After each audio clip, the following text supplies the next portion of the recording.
You can have all the money in the world. Without him, you are nothing.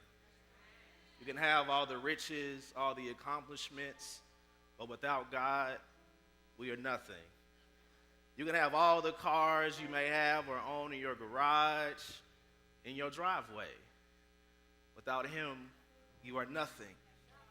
You can serve in this church. You can do public service in any way.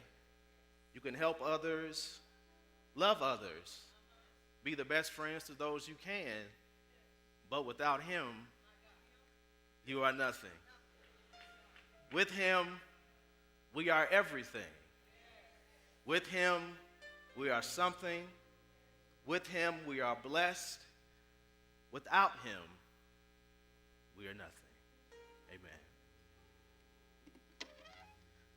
I figured this morning that I would not preach as traditionally as I normally do. I wanted to give you all a snapshot of exactly how we do things on the youth side. Amen. You'll find that us preachers, we have multiple styles and multiple ways we can adapt. So I just want to give you all something different, something fresh, and something new this morning. Amen. I want to thank Pastor McQueen for sharing this sacred pulpit with me. I would like to recognize my dear brother, Pastor JP, my dear sister, Pastor Farmer. Bless you all.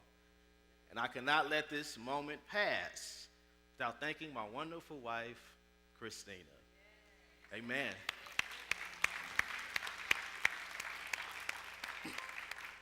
Tomorrow, April 27th, is our second year wedding anniversary. Amen. Amen. So through much prayer, much support, much love, we have made 2 years. I feel so grateful and blessed for her to be my wife. So they say there's no better expression of love than for a man to declare his love and affection in front of the world, in church, over live stream, and on a big screen than for his wife. So happy early 2-year anniversary to my wife, Christina. Amen.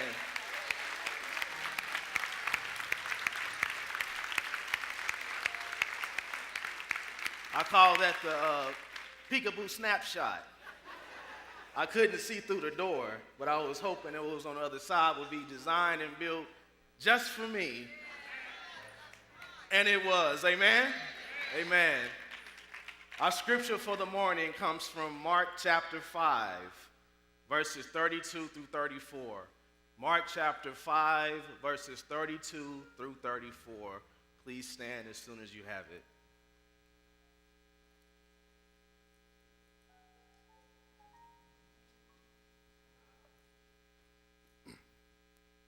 It reads, "He looked all around to see who had done it. But the woman, knowing what had happened to her, came in fear and trembling, fell down before him and told him the whole truth. He said to her, 'Daughter, your faith has made you well.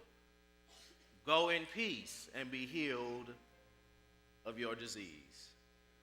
The title of today's sermon is Seeking Restoration. Seeking Restoration. Please be seated.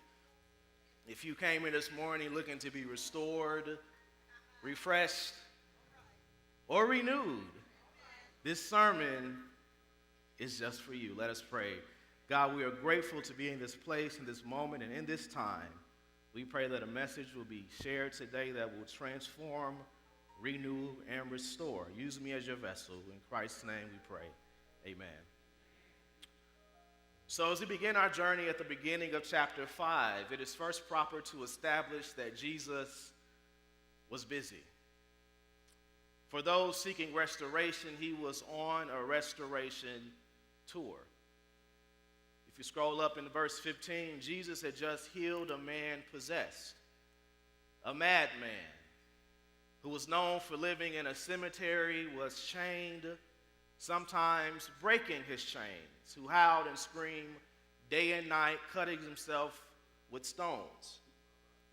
The demon that held this man captive recognized Jesus Christ, and Jesus ordered the spirit out of the man's body, and there the man sat in his right mind, restored. The people in the city saw this and were afraid and had the nerve to ask Jesus to leave and get out of town. Verse 18, as Jesus was getting into the boat, the demon-delivered man begged to go along, but he wouldn't let him. Jesus said, go home to your own people. Tell them your story, what the master did, how he had mercy on you. The man went back and began to preach in the 10 towns area about what Jesus had done for him. He was the talk of the town, but Jesus wasn't finished. When he left that town, he ended up in another city. As he exited his boat, a great crowd surrounded him. Jairus, a leader of that city, ran to Jesus because his daughter was dying, and he knew that Jesus could restore her. So Jairus was seeking restoration for his little girl. I want to share just a bit of a spoiler because it's important. But since this little girl is not the focal point of our story, her restoration is just as important and went this way. When Jesus arrived at Jairus' house, his daughter was already dead. Jesus simply said in verse 39, why do you make a commotion and weep? The child is not dead, but sleeping. Verse 41 continues, he clasped the girl's hand and said, Talitha koum, which means, little girl, get up.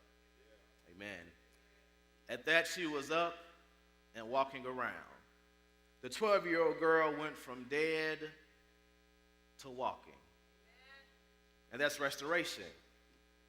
When God restores in our own way, we too go from dead to walking. Amen?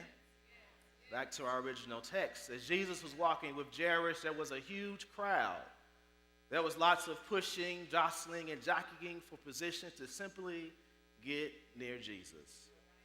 So appearing is a woman who had been dealing with external vaginal bleeding for 12 years straight. In her plight, she went broke. She was in poverty, was taken advantage of by doctors, was more than likely unmarried and childless, was viewed as unclean, was considered an outcast. Leviticus 15, verses 25 through 27 gives a perfect view of her life. If a woman has a discharge of blood for many days, but not at the time of a monthly period, or has a discharge that continues beyond the time of a period, she is unclean, the same as during the time of her period. Every bed on which she lies during the time of the discharge and everything on which she sits becomes unclean as the same in her monthly period. Anyone who touches these things becomes unclean and must wash his clothes and bathe in water. He remains unclean until evening. So if we were to touch this woman, we will be considered unclean and perhaps filled with sin. But this woman knew, felt, and lived all of this and thought to herself, if I could just touch the hem of his garment, I know I'll be made whole. Thus she did, and at the snap of a finger, her bleeding dried up and stopped. Verse 29, the moment she did it, the flow of blood dried up. She could feel the change and knew her plague was over and done with. But Jesus said, wait a minute. Wait just a minute. I just felt something. Something. Verse 30, at that same moment, Jesus felt energy discharging from him. He turned around to the crowd and asked, who touched my robe? His disciples said, what are you talking about? with this crowd pushing and jostling you, everybody, you're asking, who touched me? Well, dozens have touched you.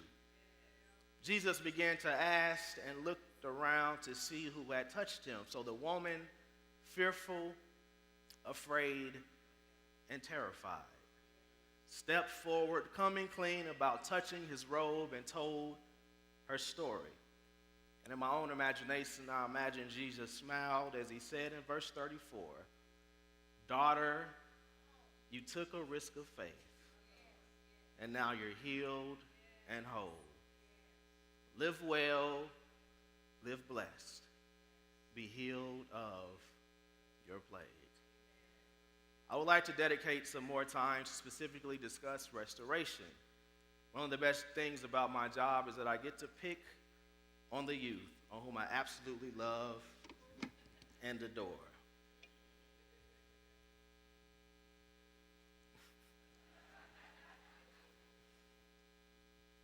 So, Amaya Curtis, come on up. I need for you to define restoration and something that God has restored in your life. Here you go. Knock us out. Restoration is the act of restoring, to reestablish, to revitalize, to basically get back up on your feet.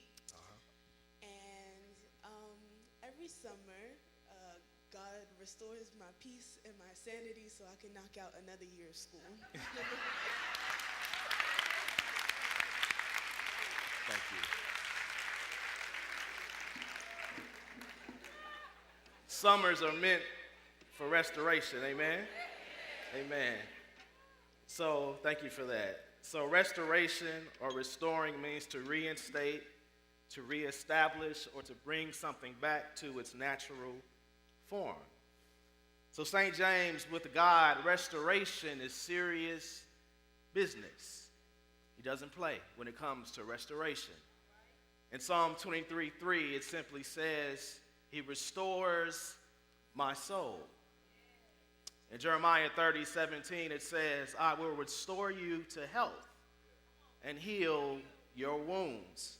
Zechariah 9:12, "Return to your fortress, you prisoners of hope. Even now I announce that I will restore twice as much to you." And 1 Peter 5:10, "After your season of suffering, afterwards, God in all his grace will restore, confirm, strengthen, and establish you." So it is no accident that restore is the key word in each scripture. I want to share with you a story about the Alinea restaurant that is located in Chicago, Illinois. It was recently named the best restaurant in the world for the 4th time straight. The Daily Mail published an article dated April 6th of this past week or so. It reads, "Recipe for Success. Chicago restaurant named best in the world for a 4th year running." A restaurant in Chicago has been voted. Alinea, run by the talented chef Grant Schatz, has retained its crown as the best restaurant in the world. The annual poll by luxury magazine Elite Travel revealed the eatery, which is Chicago's only 3 Michelin-starred restaurant, is the brainchild of culinary prodigy Grant Schatz and features taffy balloons, edible tablecloths, and cinnamon bark chopsticks. Man. Glory. Having a 3-star Michelin star qualifies a restaurant as a place worth traveling to just to eat at. With the elite traveler reader taking about 41 private jet trips a year just to eat in the world's finest restaurants, this really is the guide that leads the global fine dining conversation. So to give you a better taste of Alinea, I would like to share a restaurant promo for you.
there?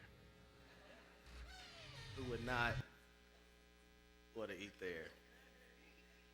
The little helium balloon you see is made of actual sugar with a special coating. So you can pop it. You can also suck the helium as you eat the dessert. All right, I heard Pastor McQueen was going to fly his pastoral staff first class to Chicago just to eat at this restaurant.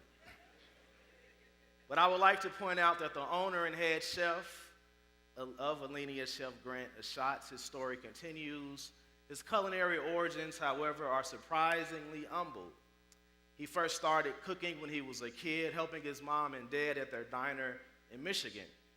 In July 2007, once he achieved culinary fame, Schatz had a scare where he was diagnosed with stage 4 tongue cancer, which threatened to take away his sense of taste. Yeah, I know. However, 5 months later, he was able to beat the disease into remission. So, could you imagine being a chef and losing the one thing central to your life's calling and purpose, your taste buds? I guess it would be like being a singer or a musician, losing your voice, vocal cords, or using your fingers to play the piano. So, to be more specific, the symptoms of tongue cancer, I want to bring this a little bit closer.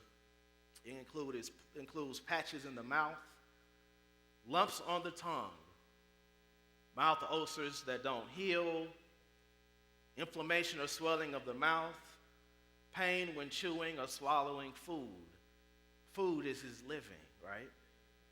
So in essence, stage 4 tongue cancer, almost lost his taste buds, beat cancer, survived the 5-year, 15 to 20% survival rate, then goes on to have the world's best restaurant for 4 years running. So you can't tell me that God is not good. Amen? Chef Grant did not allow his circumstances to beat or defeat his call. He didn't allow anything to get in the way of his restoration. So then I got to thinking about myself. Before coming to St. James, I'd gone through a depression, mourning the loss of my mother. Due to church hurt, I contemplated leaving ministry along with the 1,500 pastors who walk away every month. I was this close to abandoning my call, to putting it on hold, and up until I received my offer here for youth pastor, I was studying for the GMAT to apply to business school. So I made up my mind that I was going to go my way and seek an alternative route. But I was seeking restoration and didn't know it. However, God made it so that my restoration would take place here at St. James. Amen. And by the grace of God, I feel 100% restored. So, like Chef Grant, I could not allow my circumstances to beat and defeat my call. And you cannot allow your circumstances to defeat and or destroy your call. I don't share these personal details for attention. It is to testify that if God can restore little old me, someone who considered walking away from it all, he can do the same just for you. I was reminded a few days ago that restoration does not have to happen in the big things, but can occur in the small things. And the key to restoration is really simple. It is risk. Risk may make you feel vulnerable. It may create a fear of losing assets, physical and spiritual, tangible and intangible. It may even appear threatening. But if you don't risk anything, you'll never, ever be restored. You have to be willing to risk everything. For we walk by faith. We walk by faith and not by sight. Which in essence is the primary and central tenet of faith. There can be no restoration without faith and risk. Just as Jesus compassionately said to our protagonist, I say to you, daughter, you took a risk of faith. Now you're healed and whole. She went from broken to restored to rewarded for her faith. St. James don't recognize that God will restore and reward you for your faith. I want us to meditate on the words of Sam Cooke when he said, "Oh, there was a woman in the Bible days. She had been sick so very long. But she heard about Jesus was passing by, so she joined the gathering throng. And while she was pushing her way through, someone asked her, 'What are you trying to do?' 'If I could just touch the hem of his garment, I know I'll be made whole.'" Oh, there was a woman in the Bible days. She had been sick so very long. But she heard my Jesus was passing by, so she joined the gathering throng.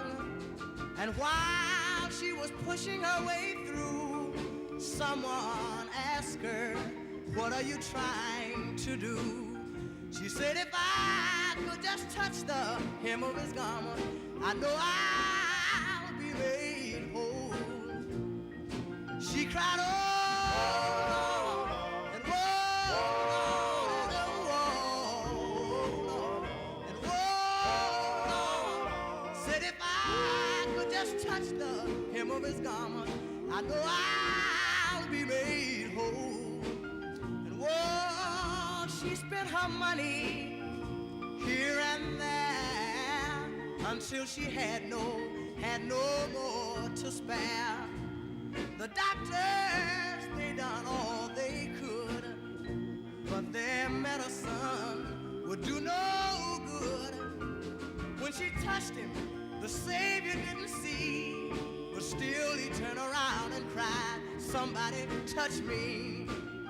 She said, "It was I who just want to touch the hem of your garment. I know I'll be made whole right now." She stood there crying, "Oh, oh, oh, and oh, Lord, and oh, Lord." Said, "If I could just touch the hem of your garment, I know I'll be made whole right now."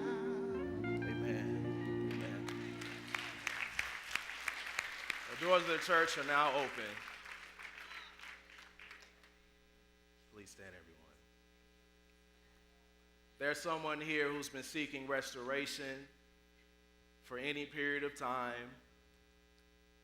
If you're looking to be restored or know what that feeling feels like, if you just need to touch the hem of the garment of Jesus Christ, his robe is flowing all throughout this house.